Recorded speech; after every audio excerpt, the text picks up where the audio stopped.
Hello दोस्तों कहानी अच्छी लगे तो लाइक कीजिएगा। चैनल को सब्सक्राइब नहीं किया है तो चैनल को सब्सक्राइब कर लीजिएगा। तो चलिए स्टार्ट करते हैं। एक शहर में एक आदमी रहता था। वह बहुत ही लालची था। एक बार उसके घर बड़े ही चमत्कारी संत आए। उन्होंने उसकी सेवा से प्रसन्न होकर उसे 4 दिए दिए और कहा, इनमें से एक दिया जला लेना और पूरब दिशा की ओर चले जाना। जहाँ यह दिया बुझ जाए वहाँ की ज़मीन खोद लेना, वहाँ तुम्हें काफ़ी धन मिल जाएगा।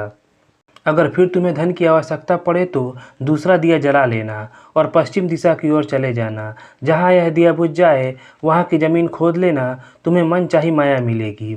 फिर भी संतुष्टि ना हो तो तीसरा दिया जला लेना और दक्षिण दिशा की ओर चले जाना। उसी प्रकार दिया बुझने पर जब तुम वहाँ की ज़मीन खोदोगे तो तुम्हें धन मिलेगा। तब तुम्हारे पास केवल एक दिया बच जाएगा और एक ही दिशा रह जाएगी। तुम्हें यह दिया ना ही जलाना है और ना ही इसे उत्तर दिशा की ओर ले जाना है। यह कहकर संत चले गए। लालची आदमी उसी वक्त पहला दिया जलाकर पूरब दिशा की ओर चला गया।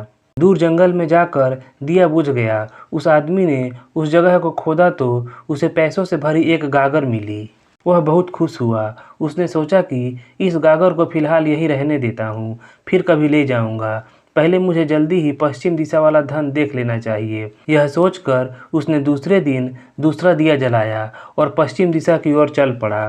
दूर एक उजाड़ स्थान में जाकर दिया बुझ गया। वहाँ उस आदमी ने जब जमीन खोदी तो उसे सोने की मोहरों से भरा एक घड़ा मिला। उसने घड़े को भी यही सोचकर वहीं रहने दिया कि पहले दक्षिण दिशा में जाकर देख लेना चाहिए। जल्दी से जल्दी ज़्यादा से ज़्यादा धन प्राप्त करने के लिए वह बेचैन हो गया। अगले दिन वह दक्षिण दिशा की ओर चल पड़ा।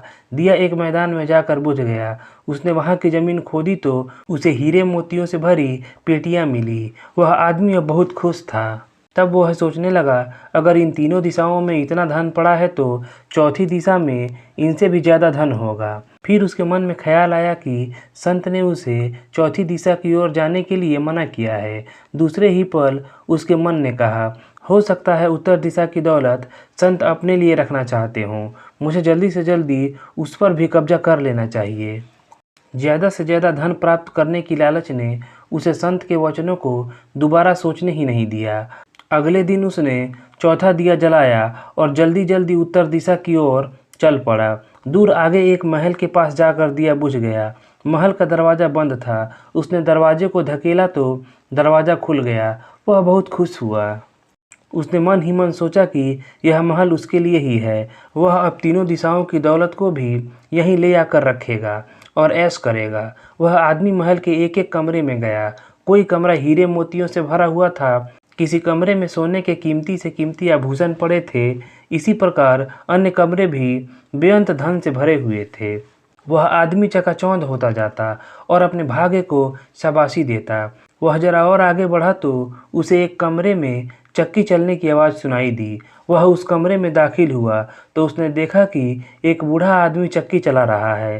लालची आदमी ने बूढ़े से कहा कि तुम यहाँ कैसे पहुँचे? बूढ़े ने कहा, ऐसा कर, यह जरा चक्की चला, मैं सांस लेकर तुझे बताता हूँ। लालची आदमी ने चक्की चलानी प्रारंभ कर दी। बूढ़ा चक्की से हट जाने पर जोर जोर से हंसने लगा। लालची आदमी उसकी ओर हैरानी से देखने लगा। वह चक्की बंद करने लगा कि बूढ़े ने खबरदार करते हुए कहा, ना ना, चक्की चलानी बंद ना कर। फिर बूढ़े ने कहा, चक्की बंद होते ही तू मर जाएगा। कुछ समय रुककर बूढ़ा फिर कहने लगा, मैंने भी तेरी ही तरह लालच करके संत की बात नहीं मानी थी और मेरी सारी जवानी इस चक्की को चलाते हुए बीत गई। वह लालची आदमी बूढ़े की बात सुनकर रोने लगा। फिर कहने लगा, अब मेरा इस चक्की से छुटकारा कैसे होगा? बूढ़े ने कहा, जब तक मेरे और तेरे जैसा कोई आदमी लालच में अंधा होकर यहाँ नहीं आएगा तब तक तू इस चक्की से छुटकारा नहीं पा सकेगा। तब उस लालची आदमी ने बूढ़े से आखिरी सवाल पूछा, तू अब बाहर जाकर क्या करेगा? बूढ़े ने कहा, मैं सब लोगों से ज़ोर ज़ोर से कहूँगा, लालच बुरी बला है। आशा करता हूँ दोस्तों कहानी पसंद आई होगी। धन्यवाद।